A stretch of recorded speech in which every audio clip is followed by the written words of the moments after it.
વિદ્યાર્થી મિત્રો, આપણે ધોરણ 11 માં ગુજરાતીના બુરાઈના દ્વાર પરથી આ નવલિકા આપણે જોતા હતા. છેલ્લે આપણે જોયું કે ઉત્કૃષ્ટ દાંપત્ય જીવનના કયા લક્ષણો હોય એના વિશે આપણે જોયું. ત્યારે સુમનલાલ અને એ શેઠ પણ કહે છે કે ખરેખર આપણે પણ એમ કહેવાય કે આદર્શ દાંપત્ય જીવન કેવી રીતે જીવવું એ આપણા દીકરાઓને અહીંયા એમ કહેવાય કે જોવા મળે કે ઉત્તમ દાંપત્ય જીવન એટલે શું. તમે કૃષ્ણ સુદામા વિશે આખ્યાન વિશે તમે ક્યારે સાંભળ્યું છે? ત્યારે સુદામાના જે પત્ની હતા એમ કહેવાય કે 2 ટંક ખાવાનું જમવાનું નહોતું, છતાં પણ એમને કોઈ દિવસ પોતાના પતિ એવા સુદામાને કાંઈ ફરિયાદ નથી કરી. એટલે તમે જ્યારે સુદામાના જીવન વિશે જુઓ ત્યારે પણ તમને ખબર પડે કે આદર્શ દાંપત્ય જીવન એ કેવું હોય. વિદ્યાર્થી મિત્રો, અહીંયા પણ આ નવલિકામાં પણ એ જ આપણને જોવા મળે છે કે ઝમન અને ઝનકુ કેવી વિકટ પરિસ્થિતિમાં પણ હસતા હસતા દુઃખોનો સામનો કરતા કરતા એ આદર્શ એ દાંપત્ય જીવન જીવે છે. તો એના વિશે આપણે આગળ પણ ચર્ચા કરી હતી કે સામાજિક પરિવર્તન એ સંસારનો નિયમ છે, પણ અત્યારે એ સામાજિક પરિવર્તનના કારણે અત્યારે જે વિચારો અને મૂલ્યોમાં જે પરિવર્તન આવ્યું છે તો એના કારણે ક્યાંક ને ક્યાંક એની અસર એ આદર્શ દાંપત્યના જીવન ઉપર પણ જોવા મળે છે. અત્યારે તમે જુઓ કે છૂટાછેડા, અણબનાવ, આવી ઘણી બધી સમસ્યાઓ એ સામાજિક સમસ્યાઓ જે છે એ આજે પણ જોવા મળે છે. તો વિદ્યાર્થી મિત્રો, એના વિશે ખૂબ સરસ મજાની વાત એ ઝવેરચંદ મેઘાણીએ આપણને કરી છે. આપણે આગળ એ જોઈએ તો સુમનલાલ બધા ચીબડા લઈ લે છે અને આગળ કે છે એ શેઠ જે હતા એ એમનું આદર્શ દાંપત્ય જીવન એ નિહાળે છે. પ્રતાપ તમારી મહેરનો બહેન, એટલે કે જે ઝનકુ હતી એ શેઠને ખૂબ ખૂબ આભાર માને છે અને કહે છે કે શેઠ તમારો ખૂબ આભાર, તમે અમારા બધા ચીબડા લઈ લીધા. ઉજળિયા તો જુવાનના મોંમાંથી બહેન શબ્દ સંબોધાતા ઝનકુને એક નવી દુનિયાના દ્વાર ઉઘડી પડે લાગ્યા. જેવું શેઠે ઝનકુને બહેન કીધું અને બહેન કહેતા જ એને એમ કહેવાય કે પોતાના જે સ્મરણો જે છે એ નવી દુનિયાના દ્વાર એ ઉઘડી ગયા. હું રાજ પર આવીશ ત્યારે તમારા વાસમાં ચોક્કસ આવીશ, જરૂર જરૂર આવજો ભાઈ, આ ગગાના સમ છે તમને. એટલે આ ઝનકુ કહે છે શેઠને કે ભાઈ તમે એ બાજુ, શેઠ કહે છે કે અમે રાજ પર આવશું ત્યારે ચોક્કસ તમારા ત્યાં આવશું. ત્યારે કહે છે ઝનકુ કે ચોક્કસ આવજો અમારા ઘરે, ના આવો તમારા આ ગગાના સમ, છોકરાના સમ. કેસુડાની બનવાઈ સંકેલીને જ્યારે સંધ્યા ચંપાધારની પાછળ ઉતરી ગઈ હતી અને આઠમનો ચાંદો વાદળીઓમાં રમતી કન્યાઓને દુધિયા રંગની ઓઢણી દેતો હતો ત્યારે 3 ઠેકાણે 3 તરહની વાતો ચાલી રહી હતી. પેલા ખેસદારી શેઠિયા પોતાની બહેનને ઘેર આવેલી જાનના માણસોને સુમનલાલનો દાખલો આપી કોલેજમાં ભણનારાની વ્યવહાર કુશળતાની મસ્કરી માણતા હતા. વાણિયા વિના રાવણનું રાજ ગયું તે આ રીતે બાપા, એ જૂની કહેવતને એમણે લાખ રૂપિયાની કહી જણાવી. ઘેર પોતાની બહેનને ના લગ્ન હતા તેની ધમાલમાં છાની માની પોતાની જુવાન પત્ની સવિતાને મેળી ઉપરથી બોલાવીને સુમન અમરા પરનો કેળો બતાવતો હતો. સવિતા એ કેળે 2 વર વહુ ચાલ્યા જાય છે. જે શેઠ જે સુમનલાલ જે હતા એ દૂરથી બતાવે છે કે ઝમન અને ઝનકુ જ્યારે જાતા હતા રસ્તા ઉપર ત્યારે બતાવીને કહે છે એનું તે સાચું સહજીવન, મરતા મરતા પણ એ જીવતરના તોફાનો સાથે રહી વીંછે છે. કારણ કે ઉત્તમ દાંપત્ય જીવન એને જ કહેવાય કે જે પતિ અને પત્ની સુખ અને દુઃખમાં સાથ આપે, એકબીજાના સુખે સુખી અને એકબીજાના દુઃખે દુઃખી જો થાય ત્યારે એ આદર્શ દાંપત્ય જીવન, કે અર્થાત બીજી રીતે વાત કરીએ તો આ સંસાર રૂપી સમુદ્રમાં એ પતિ પત્ની રૂપી જે વહાણ જે છે એ કિનારે જાય છે. અત્યારે જો તો સ્વભાવ, પોતાનો જે સ્વભાવ છે એ છોડે નહીં અને એના કારણે ઘણી બધી સમસ્યાઓ એ દાંપત્ય જીવનમાં એ જોવા મળતી હોય છે.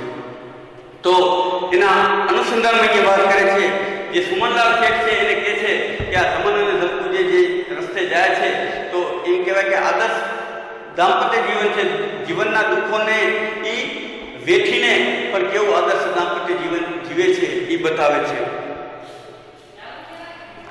આપણું સહજીવન કેવળ સિનેમામાં, ફોટોગ્રાફોમાં અને રાતના 5-6 કલાકમાં હું વકીલ થઈશ ને તું કુટુંબમાં રોવા કૂટવાનું કરીશ, મારો ભઠિયારખાનું કરીશ, મારો ક્લાર્ક પણ નહીં બની શકે, ધૃણા છૂટે છે.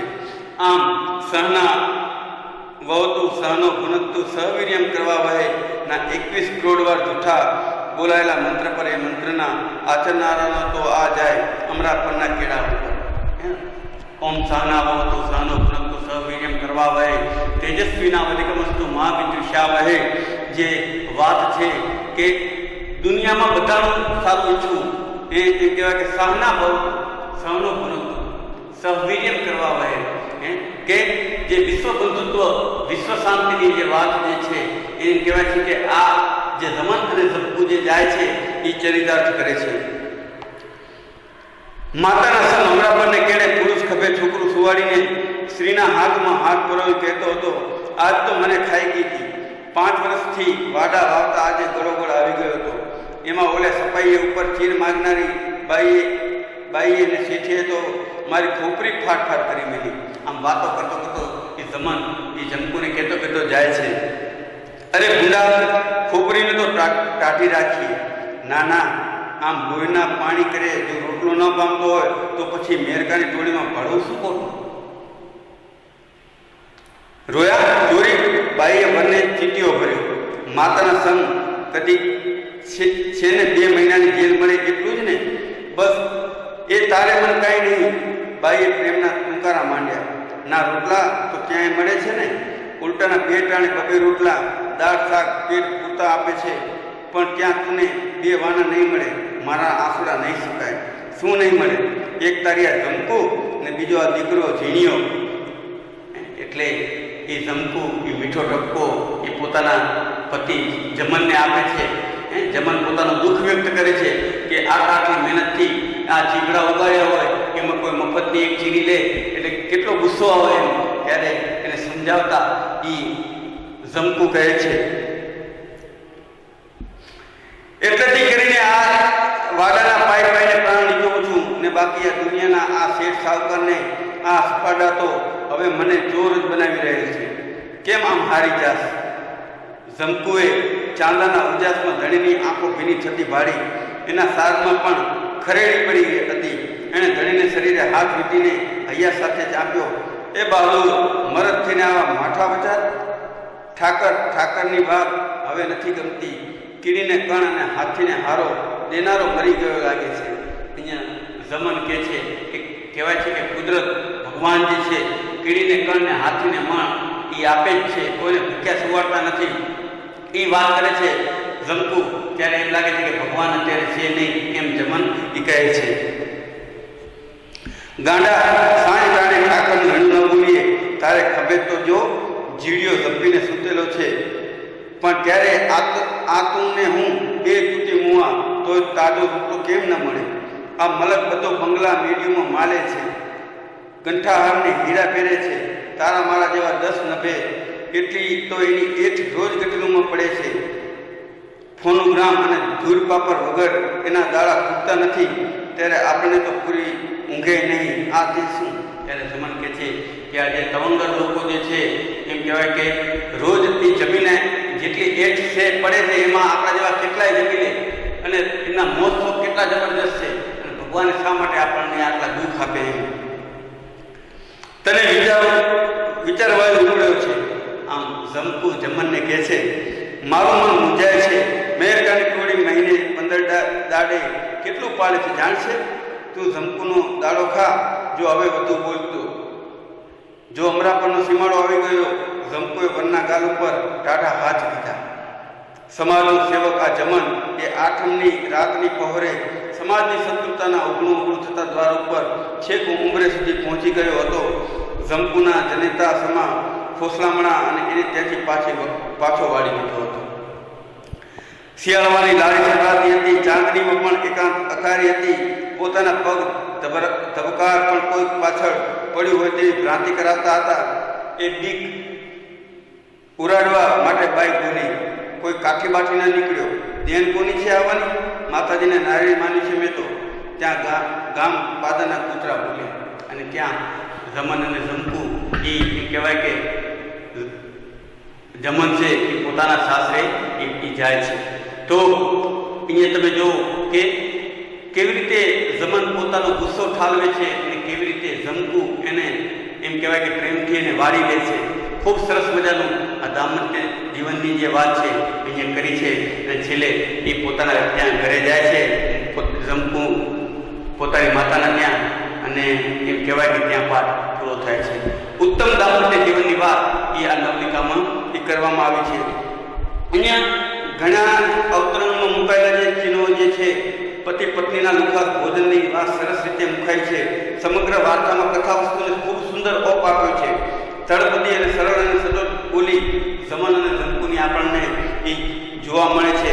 ગરીબાઈથી રસકસ થયેલા દાંપત્ય જીવનના શબ્દચિત્રો અને સમગ્ર વાર્તાના કથા વસ્તુમાં ગૂંથાયેલા દંપતીના જીવનની ચરિતાર્થ કરતો આ શબ્દચિત્ર એ આપણે ઝવેરચંદ મેઘાણીનું એ આપણે જોયું. વિદ્યાર્થી મિત્રો, તો આ સ્વાધ્યાયના પ્રશ્નો પણ તમે લખી લેજો. અસ્તુ. જય સ્વામિનારાયણ.